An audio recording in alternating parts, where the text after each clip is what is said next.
10, 9, 8, 7, 6, 5, 4, 3, 2, 1, 0.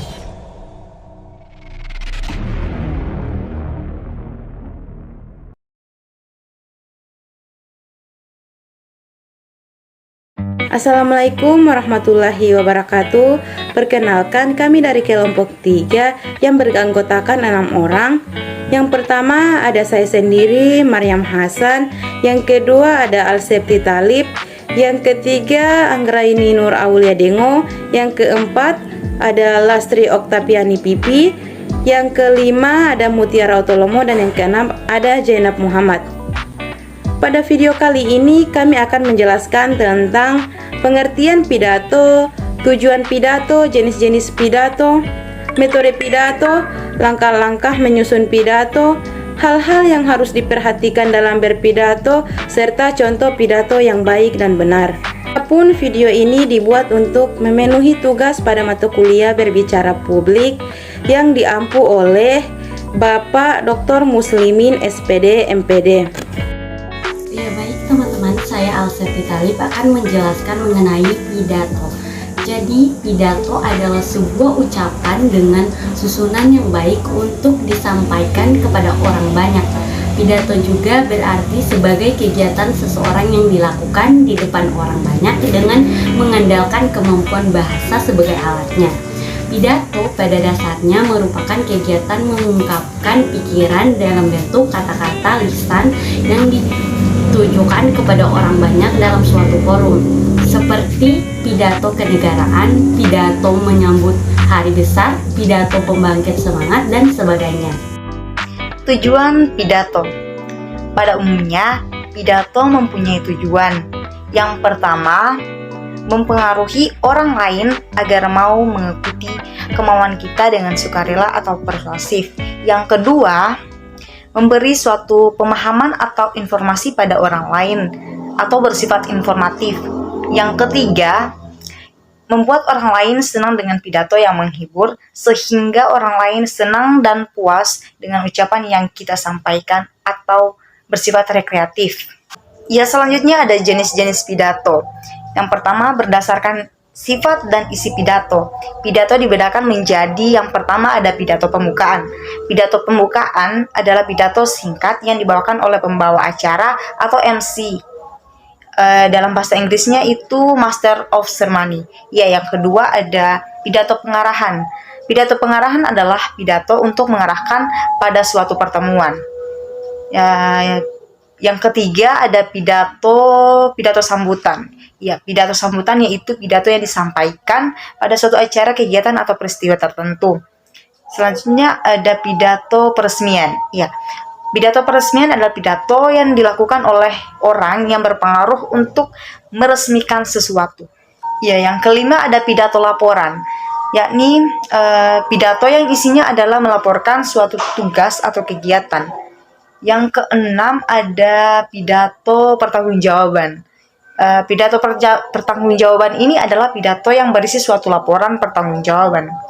Iya, yang kedua, jenis-jenis pidato berdasarkan ada tidaknya persiapan yang dilakukan sebelum melakukan pidato. Yang pertama, pidato impromptu atau serta-merta adalah pidato yang dilakukan secara tiba-tiba, spontan tanpa persiapan sebelumnya. Yang kedua ada pidato manuskrip atau naskah. Adalah pidato yang dilakukan dengan cara membaca naskah pidato dari awal hingga akhir. Yang ketiga ada pidato memoriter atau hafalan, yaitu pidato yang dituliskan dalam bentuk naskah kemudian dihafalkan kata demi kata. Yang keempat ada pidato kontemporer, yaitu pidato yang telah dipersiapkan sebelumnya berupa garis-garis atau outline dan pokok penunjang pembahasan atau supporting points, tetapi pembicara tidak berusaha untuk mengingat kata demi kata. Outline hanya sebagai pedoman untuk mengatur gagasan yang ada di pemikiran pembicara. Berdasarkan tujuan pokok pidato yang disampaikan, pidato dapat dibedakan menjadi yang pertama pidato informatif. Pidato informatif adalah pidato yang tujuan utamanya untuk memberikan informasi. Yang kedua, pidato persuasif.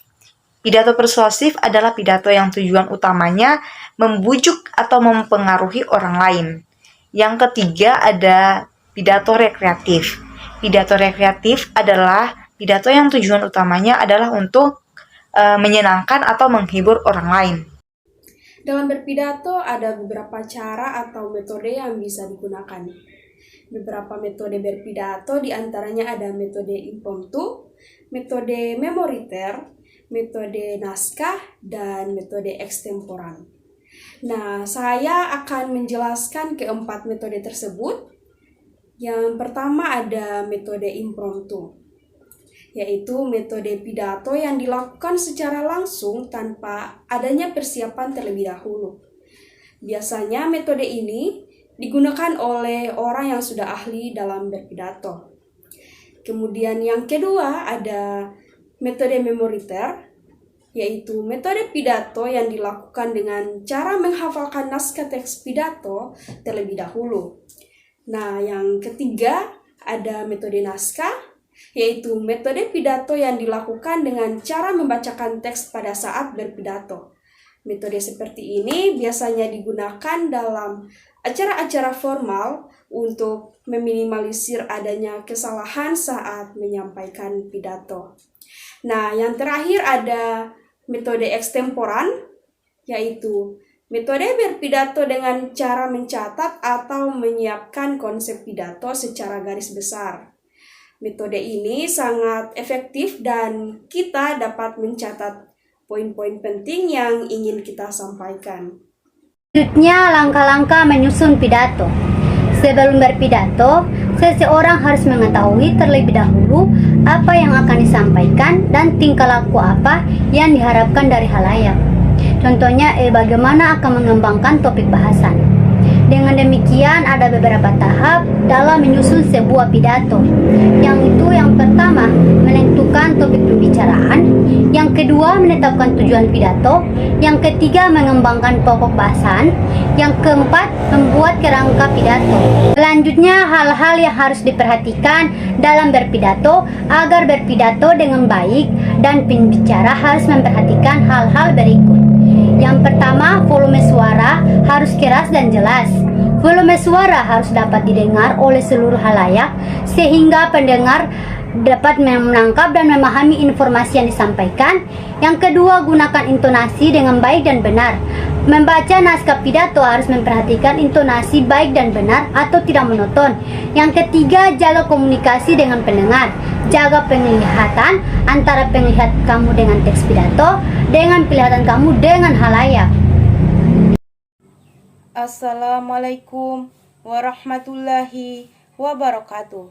Pertama-tama marilah kita panjatkan puja dan puji syukur atas kehadirat Allah yang Maha Kuasa yang telah melimpahkan rahmat dan karunia-Nya sehingga kami dapat berkumpul pada kesempatan kali ini. Solawat serta salam tak lupa juga kita haturkan kepada junjungan kita Nabi besar Muhammad sallallahu alaihi wasallam. Pada kesempatan kali ini, saya dan rekan saya akan membacakan sebuah pidato yang berjudul Perpisahan Sekolah.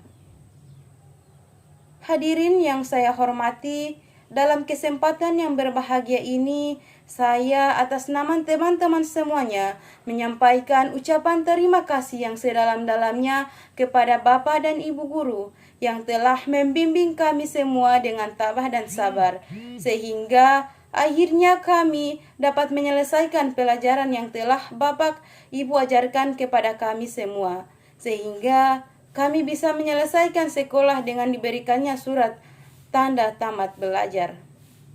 Hadirin yang berbahagia, 3 tahun lamanya kami semua menuntut ilmu di sekolah ini, dibimbing dan diasuh dengan sabar oleh Bapak dan Ibu Guru, sehingga terjalin hubungan batin yang erat, seolah-olah tiada bedanya dengan ibu atau bapak kandung kami.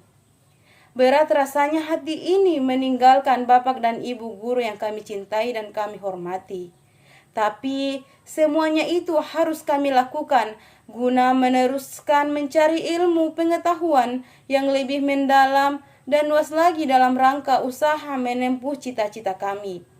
Namun, sekalipun kelak kami akan tetap selalu mengingat dan mengenang kebaikan Bapak dan Ibu guru semuanya. Kami memang tidak bisa memberikan sesuatu yang berharga selain doa yang tulus dan ikhlas dari lubuk hati yang paling dalam.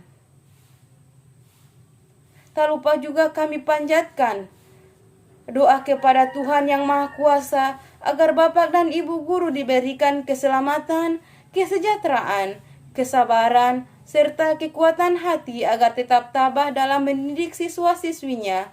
Dan kami semua juga selalu berdoa, semoga amal baik Bapak dan Ibu guru diterima oleh Tuhan Yang Maha Kuasa, agar diberikannya balasan yang setimpal.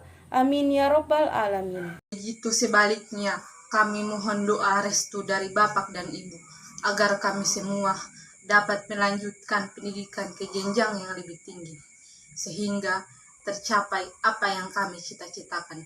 Dan semoga kami semua jadi anak yang soleh, beriman, bertakwa, serta berguna bagi kedua orang tua, masyarakat, agama, bangsa, dan negara. Bapak Ibu yang saya hormati, apabila selama ini kami menuntut ilmu di sekolah dan selama mengikuti pelajaran yang Bapak atau Ibu berikan terhadap sikap dan tingkah laku kami, serta tindak tanduk kami yang kurang berkenan, sehingga membuat hati Bapak dan Ibu guru marah dan jengkel. Kami atas nama teman-teman memohon maaf yang sebesar-besarnya. Demikian sedikit sambutan yang dapat kami sampaikan kepada Bapak dan Ibu guru. Jika dalam ucapan kami terdapat kesalahan atau kehilapan, baik disengaja maupun yang tidak disengaja, sehingga tidak berkenan di hati Bapak dan Ibu guru, kami mohon maaf sebesar-besarnya. Akhir kata kami sampaikan rasa hormat yang sedalam-dalamnya kepada Bapak dan Ibu guru yang kami cintai, dan perkenankan kami meninggalkan sekolah ini untuk menuntut ilmu yang lebih lanjut dalam usaha meraih cita-cita. Semoga Tuhan selalu melindungi kita semua. Billahi taufiq wal hidayah. Wassalamualaikum warahmatullahi wabarakatuh.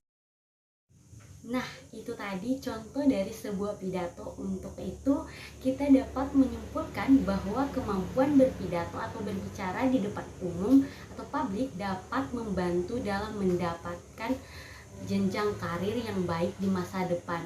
Oleh karena itu, sebagai pelajar, kita hendaklah mulai melatih diri untuk dapat berpidato dengan baik dan mengemukakan pendapat di depan umum mulai dari sekarang.